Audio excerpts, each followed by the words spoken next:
పింకీలకు రంకు మగుడు Hindu tiger Bandi Sanjay గారు మీ వీధుల్లోకి వచ్చారు, మీ ఇంటి ముందుకు వచ్చాడు. వారితో పాటు రాష్ట్ర మాజీ మంత్రి వర్యులు పెద్దిరెడ్డి గారు వారు కూడా ఈ యొక్క ప్రచార కార్యక్రమంలో పాల్గొంటున్నారు. పెద్ద ఎత్తున బీజేపీ ప్రచార కార్యక్రమానికి మద్దతు తెలుపుతున్న మీ అందరికీ ధన్యవాదాలు.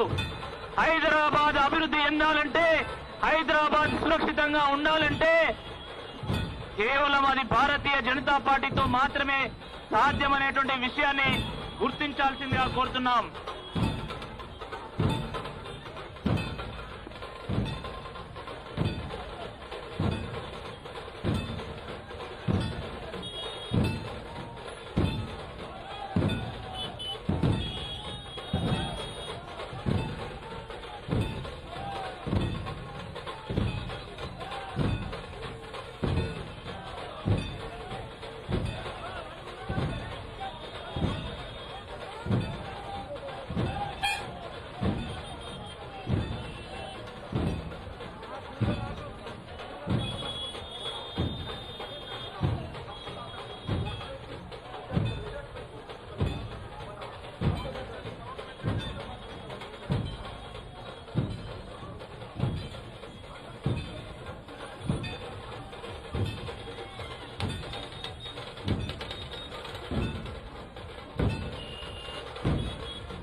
సత్యనగర్ ప్రజలారా, ఈరోజు మన ముందుకు తెలంగాణ రాష్ట్ర భారతీయ జనతా పార్టీ అధ్యక్షులు, కరీంనగర్ పార్లమెంట్ సభ్యులు, యువకుడు మన ముందుకు రావడం జరిగింది. మీరందరూ ఒకసారి ఆలోచించాలి. ట్రాఫిక్ జామ్ అవుతుంది, దయచేసి లోపలికి వెళ్ళండి.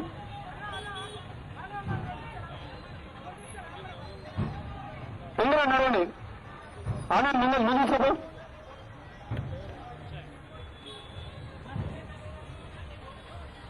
ఈరోజు ఈ యొక్క భాగ్యనగరం అభివృద్ధి చెందాలంటే భారతీయ జనతా పార్టీ గెలవడం అవసరం. అనేక పార్టీలకు అవకాశం ఇచ్చాం, అనేక పార్టీల యొక్క పాలన మనం చూశాం. ఏ పార్టీ వచ్చినా స్వార్థం స్వార్థం స్వార్థం. వాళ్ళ యొక్క పబ్బం కాసుకోవడానికి వాళ్ళ కార్యకర్తలను చూసుకున్నారు, కానీ సామాన్య ప్రజలను చూసిన పాపాన పోలేదు. కాబట్టి ఈ రోజు ప్రజలు మార్పు కోరుతా ఉన్నారు. మరి ఇక్కడ సత్యనగర్ వాసులు కూడా మార్చాలని చెప్పి మేము కోరుతా ఉన్నాం. ఈ రోజు మార్పు చేయాలని చెప్పేసి మీ ముందుకు మన రాష్ట్ర అధ్యక్షుడు బండి సంజయ్ గారు రావడం జరిగింది. ప్రజలారా, సత్యనగర్ వాసులారా, ఇంకెన్ని రోజులు మనకి ఈ అవస్థ, మనం మంచి తీర్చిదిద్దుకున్నాం. మన యొక్క డివిజన్ ని తీర్చిదిద్దుకునే అవకాశం వచ్చింది. ఇప్పుడు అనేక నిధులు మనం కేంద్ర ప్రభుత్వం తీసుకురావచ్చు. మనకున్న సమస్యలు, నాలా సమస్య కానీ, వాటర్ సమస్య కానీ, డ్రైనేజ్ వ్యవస్థ కానీ, ఇక్కడ ఉన్న ట్రాఫిక్ సమస్య కానీ, ఇంకా అనేక సమస్యలు ఈ డివిజన్ లో ఉన్నాయి. కొంతమంది ప్రజాప్రతినిధులు కేవలం దండుకోవడమే నాకేంటి అనేది చూసేవాళ్ళు, కానీ మనం ప్రజలకు ఏం సేవ చేశామని ఆలోచించేవాళ్ళు లేరు ఇప్పటి వరకు. కాబట్టి ఇప్పుడు ఒక మంచి నాయకుడు బుద్ధాపురం కృష్ణగౌడ్ గారు, మరి ఇంతకుముందు కూడా తెలుగుదేశం నుంచి కార్పొరేటర్ గారు సేవ చేయడం జరిగింది. ఇక్కడ అవినీతి లేకుండా వారు సేవ చేశారు. మరి ఈ రోజు భారతీయ జనతా పార్టీ నరేంద్ర మోడీ గారు ఆకర్షితులై మరి మన బండి సంజయ్ గారి ఆధ్వర్యంలో పార్టీలో చేరి మేము ముందుకు రావడం జరిగింది.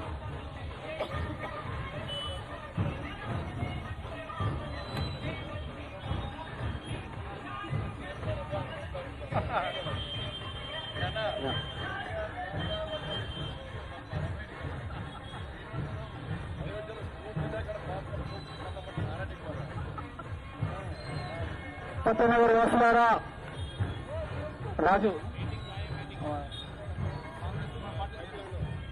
వారు కూడా బీజేపీ నాయకులే. స్వాగతం, సుస్వాగతం. తర్వాత కలుస్తారు రాజు. ముందుకు పోని. ఇక్కడ అనేక ప్రాంతాల్లో వచ్చి నివసిస్తా ఉన్నారు గుజరాతీ వాళ్ళు.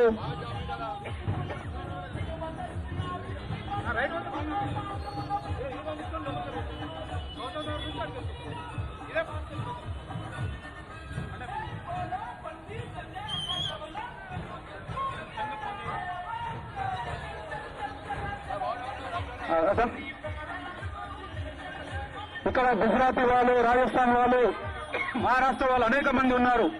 आप भी सोचो एक बार, अपना भाजपा आए तो कैसा विकास रहता. आज पूरा देश में नरेंद्र मोदी कैसा विकास हो रहा है आपको पता है, आपको बोलने का जरूरत नहीं है. भाइयों, आप इस बार कैसे भी भारतीय जनता पार्टी को जिताओ, अपना काम शुरू होगा. आपका घर का पीछे पूरा कचरा है, आपको मालूम हो. कचरा निकालने वाला तो कौन होना, एक सेवक होना. आपको एक सेवक आपके साथ आने वाला होना बोले तो भारतीय जनता पार्टी कार्यकर्ता एक ही कर सकता है. आज का दिन एक कार्यकर्ता हर घर हर गली फिरने वाला भारतीय जनता पार्टी कार्यकर्ता है. सोचो भाई साहब, अब लोग आने वाले दिनों में बहुत मुश्किल होगा. अगर इस बार अपन छोड़े तो वो भाग्यनगर में अपना मेयर रहना चाहिए. अपना काम होना बोले तो अपना भारतीय जनता पार्टी मेयर होना चाहिए.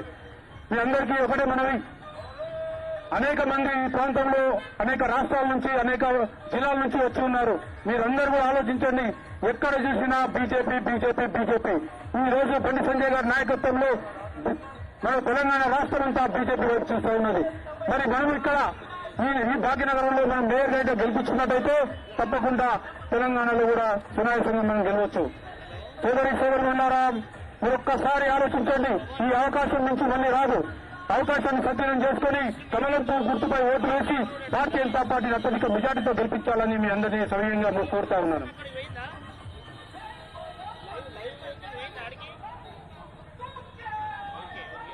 ముందు పార్శ్వం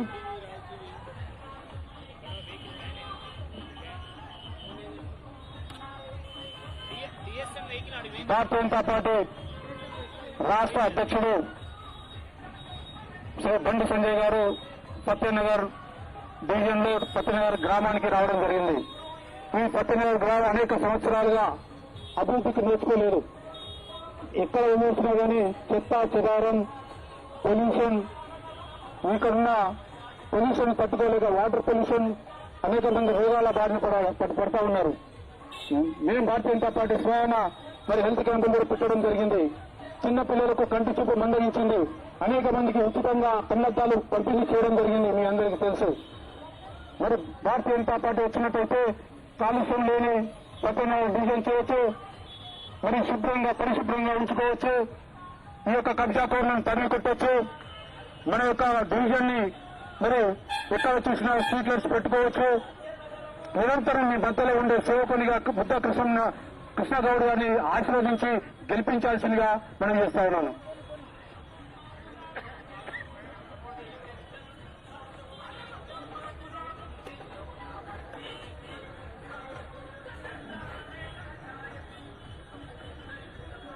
సోదరిమణులారా, రాబోయే డిసెంబర్ 1న జీహెచ్ఎంసీ ఎన్నికలు.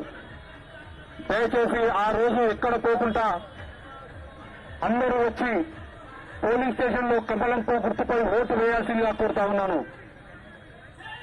ఈ యొక్క అవకాశాన్ని మీరు సద్వినియోగం చేసుకోకపోతే రాబో రోజుల్లో బాధపడేది మనమే. డిసెంబర్ 1 ఉదయం 7 గంటలకే మీరు ఇట్లా పోవాలి, స్ట్రైట్ పోతారు. డిసెంబర్ 1 ఉదయం 7 గంటల నుంచి సాయంత్రం 6 గంటల వరకు పోలింగ్ జరుగుతా ఉంది.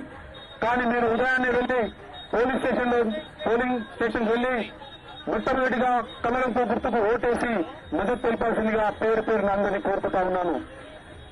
ఈ రోజు 7 సంవత్సరాలుగా మనం చూశాం తెలంగాణ రాష్ట్ర ప్రభుత్వ వ్యవహారం. కేవలం వాళ్ళ కుటుంబం మాత్రమే పరిమితమైన ఈ పాలన మనకు అవసరమా? ప్రజలతో ఎన్నుకోబడ్డ ఈ ముఖ్యమంత్రి కేవలం వాళ్ళ కుటుంబానికే పరిమితమైన ఈ కుటుంబం మనకు అవసరమా? బంగారు తెలంగాణ అన్నాడు. బంగారు తెలంగాణ ఈ తెలంగాణ ప్రజలకు ఇంటికి ఒక ఉద్యోగం అన్నాడు, డబుల్ బెడ్రూమ్లు అన్నాడు, ఇంకా చెప్తా ఉన్నాడు. 7 సంవత్సరాల నుంచి ఇదే చెప్తా ఉన్నాడు. మరి ఎక్కడయ్యా ఇదంటే ఎక్కడా లేదు. ఎక్కడ ఇచ్చిన బొమ్మడు అక్కడనే. మన ప్రాంతంలో చిత్తారామ బస్తీ ఉన్నది. చిత్తారామ బస్తీ కూడా వాళ్ళ స్థలాన్ని తీసుకొని 104 డబుల్ బెడ్రూమ్లు కట్టడం జరిగింది. మరి అన్న 84 మందికి ఇచ్చి మిగతా ఎక్కడ పోయినాయని అడిగాము. దానికి సమాధానం లేదు. ఎక్కడ పోయినాయంటే వాళ్ళు అడుగుతున్నారు, వాళ్ళ కార్యకర్తలు తెచ్చుకున్నారా? కాబట్టి సామాన్య ప్రజలను మరి చూసి వాళ్ళను ఏ సేవ చేసే ఉద్దేశం వీళ్ళకి లేదు. 7 సంవత్సరాలు మనం అనుభవించాం, బాధపడ్డాం. కానీ ఈసారి మాత్రం తప్పకుండా మీరు ఆలోచన పరులు, మీరు విజ్ఞతగా మీరు తప్పకుండా భారతీయ జనతా పార్టీకి ఓటు వేస్తారని పూర్తి నమ్మకం ఉన్నది. ఏ గల్లీలో ఉన్నా ఏ ఇంటికి పోయినా భారతీయ జనతా పార్టీ అంటా ఉన్నారు. చాలా సంతోషం. కానీ ఓటు ద్వారా మీరు వచ్చి వేసినప్పుడే మనం గెలుపుకు సాధ్యమవుతుంది. నేను భారతీయ జనతా పార్టీ అని అంటే కాదు, మీరు పోలింగ్ స్టేషన్కి వచ్చి మీ ఓటు సద్వినియోగం చేసుకున్నప్పుడే అత్యధిక మెజార్టీతో గెలుపడం సాధ్యమవుతుంది. ఈ రోజు స్వయాన మా రాష్ట్ర అధ్యక్షుడు యువకుడు శ్రీ బండి సంజయ్ గారు మన ప్రాంతానికి వచ్చారు. మన ప్రాంత విషయాలు వారు చెప్పినప్పుడు ఆశ్చర్యపోయారు. ఇంత దగ్గరలో ఉన్నది హైదరాబాద్ కు, ఇక్కడ ఈ డెవలప్మెంట్ లేదు అంటే ఆశ్చర్యపోతా ఉన్నారు. మరి ఇలాంటి పరిస్థితి మనకు రావద్దు. ఇలాంటి ప్రజాప్రతినిధులు ఉంటే మనకు ఇదే పరిస్థితి. కాబట్టి డిసెంబర్ 1 జరగబోయే జీహెచ్ఎంసీ ఎన్నికల్లో మీరందరూ భారతీయ జనతా పార్టీకి ఓటు వేసి అత్యధిక మెజార్టీతో గెలిపిస్తారని కోరుతా ఉన్నాను.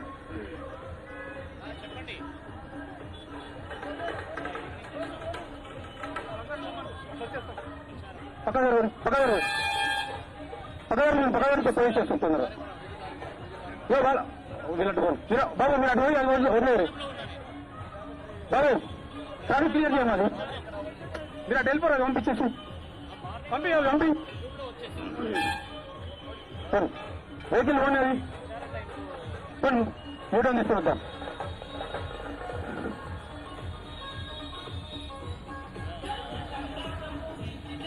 సత్యనగర్ వస్తున్నారా? కార్మికులకు ఖర్చులు మీరందరూ ఆలోచించండి. కార్మికుల గురించి చేసింది ఏమీ లేదు ఈ ప్రాంతంలో.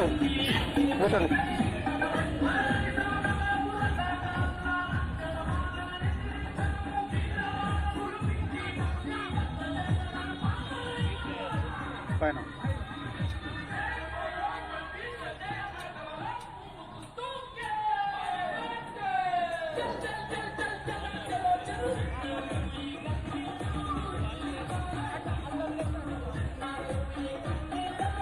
మీరు ముందుకెళ్ళిపోవాలి.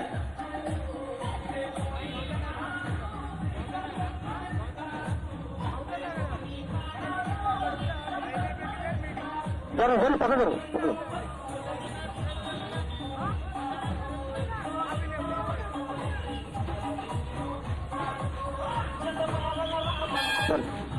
వెళ్ళిపోండి.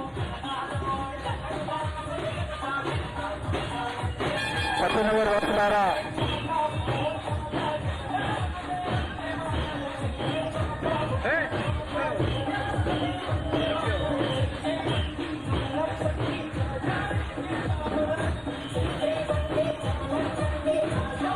లెఫ్ట్ తీసుకోరు, లెఫ్ట్ ట్రాఫిక్ క్లియరెన్స్ లెఫ్ట్ తీసుకోరు. Traffic jam లేకండి.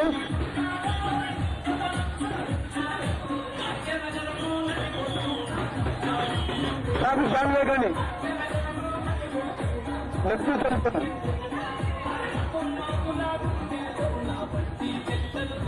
भाई साहब आप सोचिए, आज नरेंद्र मोदी आने के बाद अपना देश का विकास कैसा हो रहा है। पूरे राज्य में इधर भी बम विस्फोट नहीं है, कोहरा नहीं है। देश भलाई के लिए निरंतर अपना नरेंद्र मोदी काम कर रहा है। ये तेलंगाना में केटीआर और केसीआर दोनों मिलकर राज कर रहे हैं। आपका मंत्री का काम नहीं है, एमएलए का काम नहीं है। और किस बात की है कारपोरेटर? एक कारपोरेटर खोल सकता है क्या? मिनिस्टर तक कुछ फंड से ला सकते हैं क्या? और यहाँ एक कारपोरेटर भी प्रधानमंत्री तक जा सकता है, पूछ सकता है हमारा एरिया में कुछ प्रॉब्लम से सॉल्व करना बनते। और यहाँ का कारपोरेटर या प्रगति भवन में सोने वाले को उठा नहीं सकता। ऐसा मुख्यमंत्री चाहिए क्या अपन को? सोचो एक बार सब लोगों भाइयों एक साल से अपन सारे पार्टियों को देखे और एक बार भारतीय जनता पार्टी को वोट देकर आपका मदद चाहिए।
लेफ्ट తీసుకోండి నేనే ట్రాఫిక్ జామ్ అవుతా లెఫ్ట్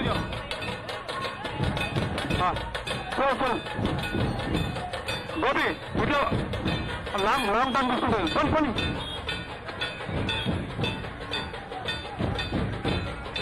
ముందుకోండి పోనీ వెళ్ళిపోండి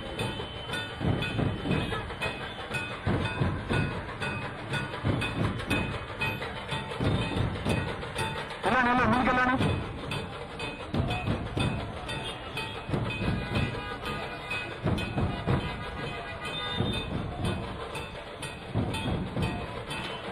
ఆపండి ముందుకు వచ్చాం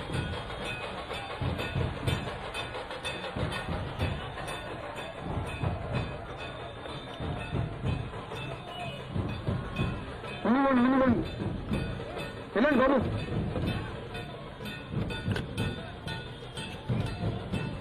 లోపలికి వెళ్ళాక మెల్లంగా వెళ్ళచ్చు ట్రాఫిక్ జామ్ అవుతుంది వెళ్ళండి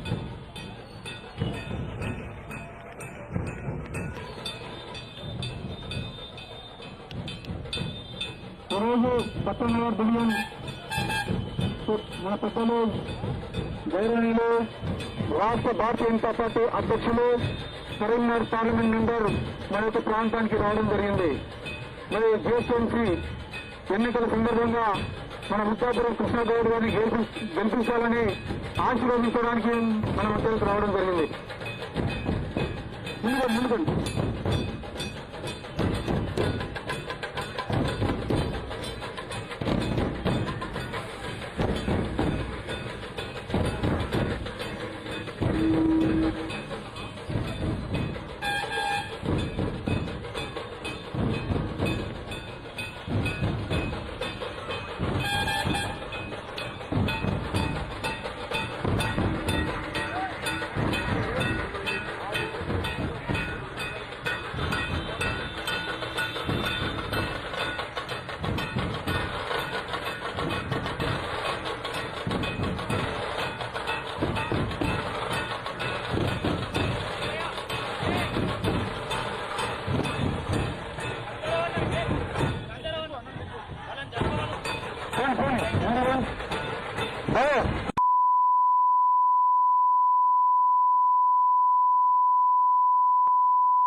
నేను చిన్నప్పటి నుంచి చూస్తా ఉన్నా సత్యనగర్ని.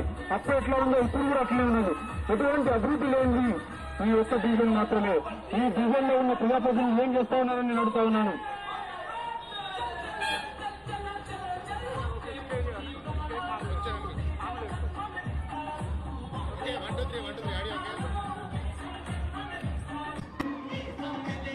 ఓకే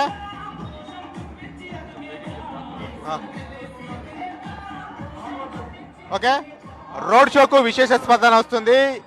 అధికార ప్రతిపక్ష మాటల ఓకే అధికార ప్రతిపక్ష పార్టీల మధ్య మాటల తూటలు వెళుతున్నాయి. రోడ్ షోకి ఎక్కడికి వెళ్ళినా కానీ మాటల తూటలతో బండి సంజయ్ ఉర్రూతలోగిస్తున్నారు. ముఖ్యంగా టిఆర్ఎస్, ఎంఐఎం, బీజేపీని టార్గెట్ చేస్తుంది.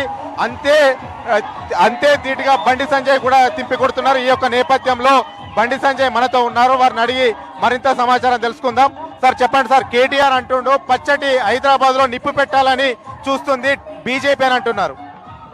పచ్చ జెండా అంటే పచ్చని అంటే కేటీఆర్ బాగా ఇష్టం ఉంటున్నది.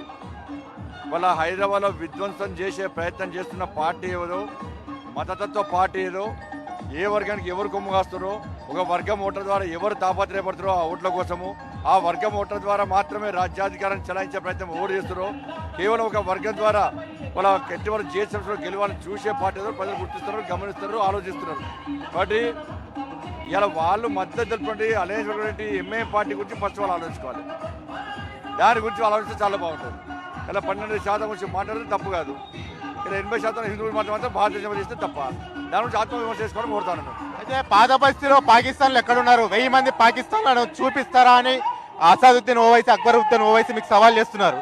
దాన్ని ముఖ్యమంత్రి స్పందించారు. దాని మీద సాక్షాత్తు సెప్టెంబర్ 2019లోనే ఇవాళ దేశ ప్రధానమంత్రి రాష్ట్రానికి సలహా ఇచ్చారు. గుర్రం చెరువు దగ్గర పూర్తి షెల్టర్ ప్లేస్ దాన్ని స్వాధీనం చేసుకోవాలని చెప్పి. ఇవాళ రోహింగ్యాల విషయంలో అనేక టీవీలో కథనాలు వచ్చినాయి, పేపర్లో స్టేట్మెంట్స్ వచ్చినాయి. రోహింగ్యాలకు ఆధార్ కార్డు ఇస్తున్నారు, రోహింగ్యాలకి ఇలా ఓటర్ కార్డు ఇస్తుందని చెప్పి అనేక పార్టీలు అనేక పత్రికల్లో కథనాలు వచ్చినాయి, టీవీ ఛానల్లో స్టోరీస్ వచ్చినాయి. దాని మీద స్పందించాలి. మరి ఓవైసీ ఇచ్చిన సవాళ్ళను ముఖ్యమంత్రి స్వీకరించి ఎట్టివల్లో వాళ్ళని నిర్బంధించే ప్రయత్నం చేయాలి, అరెస్ట్ చేసి వాళ్ళ వాస్తవ విషయాలను ఇలా ఓవైసీ లాంటి వ్యక్తులకి ఇలా చెప్తేనే ఇలా టీఆర్ఎస్ పార్టీ మీద రాష్ట్ర ప్రజలకు విశ్వాసాన్ని నమ్మకున్న విషయాన్ని రాష్ట్ర ముఖ్యమంత్రి గుర్తుంచుకోవాలి. హైదరాబాద్ మీద సర్జికల్ స్ట్రైక్ ఎందుకు చేస్తారు? హైదరాబాద్ లో కోటి ప్రజలను బలి చేయడానికి సర్జికల్ స్ట్రైక్ అని టీఆర్ఎస్ వ్యాఖ్యానిస్తుంది. అంటే హైదరాబాద్ ఎవరి సత్రమా వీళ్ళు అయ్యే జాగిరా, తాత జాగిరా, ఎవరెవరితో వాళ్ళు వచ్చి హైదరాబాద్ వల్ల షెల్టర్ తీసుకోవడానికి, అక్రమంగా ఉండడానికి హైదరాబాద్ ఇవ్వని సత్రం కాదు ఇది. మరి దాని మీద వాస్తవ విషయాలు గ్రహించి స్పందించినటువంటి అధికార పార్టీ దానికి భిన్నం వహించడం రోహింగ్యాల ఓట్ల ద్వారా, పాకిస్తాన్, బంగ్లాదేశ్, పిఎఫ్ఐ లాంటి వారి వ్యక్తుల యొక్క ఓట్ల ద్వారా గెలిచే ప్రయత్నం చేస్తున్నారు. ఇంతకంటే సిగ్గుచని దగులు బాధ్యతలో ఇంతకంటే దివాళ కోరుతాను కూడా. ఆ ఓట్లు లేనట్టు ఎన్నికలు జరగాలని భారతీయ జనతా పార్టీ కోరుతున్నది. మరి దాని మీద మరొక్కసారి ఆత్మవిమర్శ చేసుకొని ప్రజలకు ఏం సందేశం ఇవ్వాలి, మీరు అధికార పార్టీ ఏ విధంగా మీరు మెచ్చుకోవాలి, ఏ విధంగా సందేశాన్ని ఇవ్వాలి, ఒక్కసారి ఆత్మవిమర్శ చేసుకుంటే బాగుంటుంది. పాత బస్తీలో ఉన్నటువంటి పివి నరసింహారావు విగ్రహాలను, అదేవిధంగా ఎన్టీఆర్ విగ్రహాలను కూలగొడతామని ఓవైసీ బ్రదర్స్ వ్యాఖ్యలు చేస్తున్నారు. దీన్ని ఎట్లా చూస్తారు? కూలగొడితే కూల్చుకోవడానికి ఇలా తెలంగాణ ప్రజలు భారతీయులు సిద్ధంగా లేరన్న విషయాన్ని ఓవైసీ గుర్తుంచుకోవాలి. అంటే ఎన్టీ రామారావు గారు కాషాయ వస్త్రాలు వేస్తున్నందుగా కూల్చేది, పివి నరసింహ గారు అయోధ్య విషయంలో స్ఫూర్తిదాయకమైన పాత్ర పోషించేదిగా కూల్చేది. మీరు కూల్చారనుకుంటే డేటు టైం డిసైడ్ చేయండి. కూల్చిన 2 గంటల లోపల నీ దారుస్థలను ఏం లేకుండా కూల్చే బాధ్యతను భారతీయ జనతా పార్టీ ఉంటుంది. ఇవాళ కేవలం ఇది టీఆర్ఎస్ పార్టీ చేసిన స్కెచ్, టీఆర్ఎస్ పార్టీ స్క్రిప్ట్ రాసిస్తే ఇలా ఓవైసీ మాట్లాడుతున్నాడు. ఎందుకంటే మా ఇద్దరికి ఏం సంబంధాలు లేవు అని చెప్పి దొంగ నాటకాలు ఆడడానికి టీఆర్ఎస్ పార్టీ, ఎంఐఎం పార్టీ ప్రయత్నం చేస్తున్నది. దారుస్థలంలో సౌండ్ చేస్తే మన ప్రగతి భవన్లో రీసౌండ్ వస్తున్నది. అందుకే సౌండ్ లేకుండా వేస్తాం, జాగ్రత్తగా ఉండని చెప్పి భారతీయ జనతా పార్టీ తెలుస్తున్నది. అందుకే రేపు ఉదయం ఇలా భారతీయ జనతా పార్టీ నాయకులను కూడా నేను ఇవాళ పివి ఘాట్ దగ్గర వెళ్ళి నివాళులు అర్పిస్తా. దాంతోపాటు ఇవాళ ఎన్టీ రామారావు గారి ఘాట్ దగ్గర వెళ్ళి నేను నివాళులు అర్పిస్తా. దయచేసి గుర్తుంచుకోండి, ఇవాళ తెలంగాణ ప్రజలు వాస్తవాలు గ్రహించాలి. ఎంఐఎం పార్టీ, టీఆర్ఎస్ పార్టీ పండుతున్న పండగలను పట్టాపంచలు చేయాలంటే ఆ దమ్ము ధైర్యం కేవలం భారతీయ జనతా పార్టీకి ఉంది. కాబట్టి దయచేసి వాస్తవాలు ఆలోచించని చెప్పి అప్పీల్ చేస్తా ఉన్నాం. మేము చివరిగా ఒక ప్రశ్న, టీఆర్ఎస్, ఎంఐఎం పదే బీజేపీని టార్గెట్ చేస్తుంది, ఎందుకు అనుకుంటున్నారు? బీజేపీ అంటే భయం పట్టుకున్నది. గల్లీలో చూసినా, బస్తులో చూసినా, ఇంట్లో చూసినా, బయట చూసినా, ఎక్కడ చూసినా కూడా బీజేపీ అని ప్రజలు బీజేపీకి ఆధారం చూపిస్తాడు, ఆశీర్వదిస్తారు. కాబట్టి వాళ్ళ బ్రహ్మరత్నం పడుతున్నారు ఎడిపోయినా కూడా. కాబట్టి దాన్ని గుర్తించినటువంటి టీఆర్ఎస్ ఎంఎం పార్టీలు ఏదో విధంగా ప్రజల మధ్యలో మత విద్వేషాల నుంచి దాన్ని బీజేపీ వైపు నెట్టే ప్రయత్నం చేస్తున్నారు. అభివృద్ధి గురించి మేము మాట్లాడుతున్నాం, అభివృద్ధి రమ్మని చెప్పినాం. ఇలా ఎన్ని కోట్ల రూపాయలు ఇచ్చారు ఇవాళ తెలంగాణ రాష్ట్రానికి. డబుల్ బెడ్రూమ్ల పైసలు ఏం చేశారు? 3,500 కోట్లు. ఇవాళ హైదరాబాద్కి ఇచ్చిన అభివృద్ధి ఏమైంది? ఇవాళ 2 లక్షల కోట్లకు పైగా ఇవాళ హైదరాబాద్ ప్రజలు పండించిన పనుల వల్ల ఆదాయం భాగ్యానికి వస్తే కేవలం 67,000 కోట్ల రూపాయలు మాత్రమే కేటాయించారు. ఇవాళ మీరు నిధులు కేటాయిస్తే అభివృద్ధి చేస్తే వాళ్ళ డ్రైనేజ్ పరిస్థితి ఏ విధంగా ఉన్నది? హైదరాబాద్లో వరద నీళ్లు రోడ్డు మీద ఎందుకు వచ్చినాయి? ఇండ్లు ఎందుకు మునిగినాయి? చెరువులను కబ్జా చేసేవారు, రోడ్లు గుంతలు కావడానికి కారణం ఎవరు? మూసినది ప్రక్షాళన ఏమైంది? ఇంటికా ఉద్యోగం ఏమైంది? కాబట్టి ఇవన్నిటి విషయంలో టీఆర్ఎస్ పార్టీ స్పష్టమైన సమాధానం చెప్పాల్సింది. మరి కేంద్రంలో భారతీయ జనతా పార్టీ అధికారం ఉంది. కాబట్టి ఈ హైదరాబాద్ అభివృద్ధి చెందినంటే అది కేవలం భారతీయ జనతా పార్టీ ద్వారా మాత్రమే సాధ్యమైన విషయాన్ని ప్రజలు గమనించి కాబట్టి భారతీయ జనతా పార్టీకి అండగా ఉండడానికి సిద్ధంగా ఉంటారు. మొత్తానికి ఎంఐఎం టీఆర్ఎస్ పార్టీలు భయపడే బీజేపీని టార్గెట్ చేస్తున్నాయి. రేపు ఆ పివి నరసింహారావు గారి దగ్గరికి, ఎన్టీ రామారావు గారి దగ్గరికి వెళ్ళి నివాళులు అర్పిస్తా. ఎప్పుడైనా ఎన్టీ రామారావు, పివి నరసింహారావుల విగ్రహాలను ధ్వంసం చేస్తే మరుక్షణమే దారుసలాంని కూడా ధ్వంసం చేస్తా అని బండి సంజయ్ స్పష్టం చేస్తున్నాడు. జిహెచ్ఎంసీలో కాషాయ జెండా ఎగరబోతుందని ధీమా వ్యక్తం చేస్తున్నారు. కెమెరామెన్ జనార్దన్ తో రాజ్ రెడ్డి, రాజ్ న్యూస్.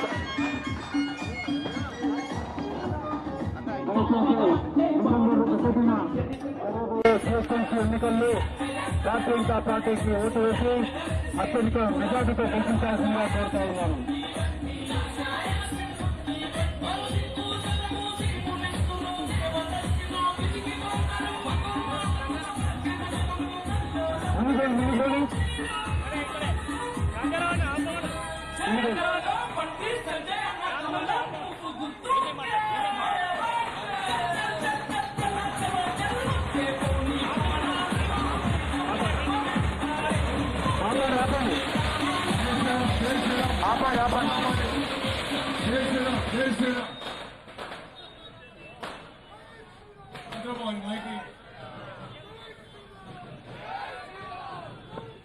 ఈరోజు హైదరాబాద్ ఎన్నికల సందర్భంగా యువకుడు హిందూ టైగర్